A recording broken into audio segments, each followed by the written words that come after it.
যে আওয়ামী লীগের তৎকালীন সাধারণ সম্পাদক ওবায়দুল কাদের আন্দোলনকে দমানোর জন্য বলেছিলেন যে আন্দোলন দমানোর জন্য ছাত্রলীগ একাই যথেষ্ট।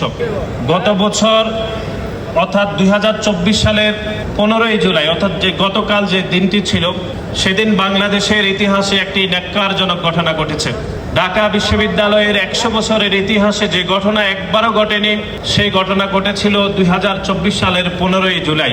15ই জুলাই ঢাকা বিশ্ববিদ্যালয়ের শিক্ষার্থীদের উপর, বিশেষ করে নারী শিক্ষার্থীদের উপর নজিরবিহীন হামলা করেছিল ছাত্রলীগ, যুবলীগ এবং আওয়ামী লীগের সন্ত্রাসীরা।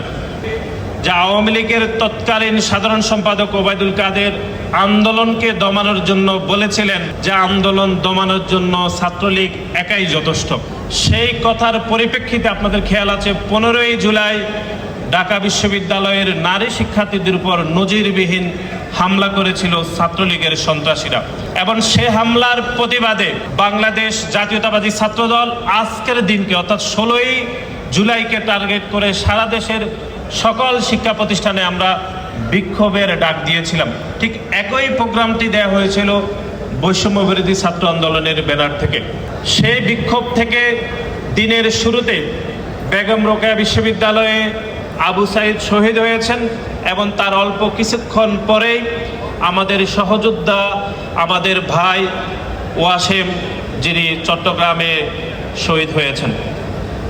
আমরা মনে করি শহীদ ওয়াসেম 16ই জুলাই শহীদ হওয়ার পূর্বে তার সামাজিক যোগাযোগ মাধ্যমে যে স্ট্যাটাসটি দিয়েছিলেন যে চলে আসুন 16 শহরে, এটি শুধু একটি সামাজিক যোগাযোগ মাধ্যমে, এটি শুধু একটি খুদে বার্তা ছিল না, বরং দীর্ঘ প্যাসিবাদী আন্দোলনের জন্য আমাদের বাংলাদেশ জাতীয়তাবাদী দলের চেয়ারপারসন, সাবেক সফল প্রধানমন্ত্রী দেশনেত্রী বেগম খালেদা জিয়া এবং আমাদের দলের তৎকালীন ভারপ্রাপ্ত চেয়ারম্যান, বর্তমানে গণপ্রজাতন্ত্রী বাংলাদেশ সরকারের মাননীয় প্রধানমন্ত্রী যে আন্দোলন সংগ্রাম করছিল, সেই দীর্ঘ প্যাসিবাদী আন্দোলনের পরিসমাপ্তি যেন ঘটেছিল, সেরকম একটি স্ট্যাটাসই দিয়েছিলেন শহীদ ওয়াসিম আকরাম, যে চলে আসুন 16 শহরে, এবং চলে আসার মাধ্যমে তিনি পুরো জাতিকে, বিশেষ করে চট্টগ্রামের সকল মানুষকে সে প্যাসিবাদ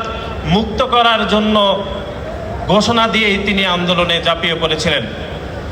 সংগ্রামী সহযোদ্ধা, সহকর্মী বন্ধুগণ, আমরা মনে করি শহীদ ওয়াসিম আমাদেরকে যে আত্মত্যাগ শিখিয়ে গিয়েছেন, সেটি বাংলাদেশ এবং সারা বিশ্বের একটি নজিরবিহীন ঘটনা বলে আমরা মনে করি।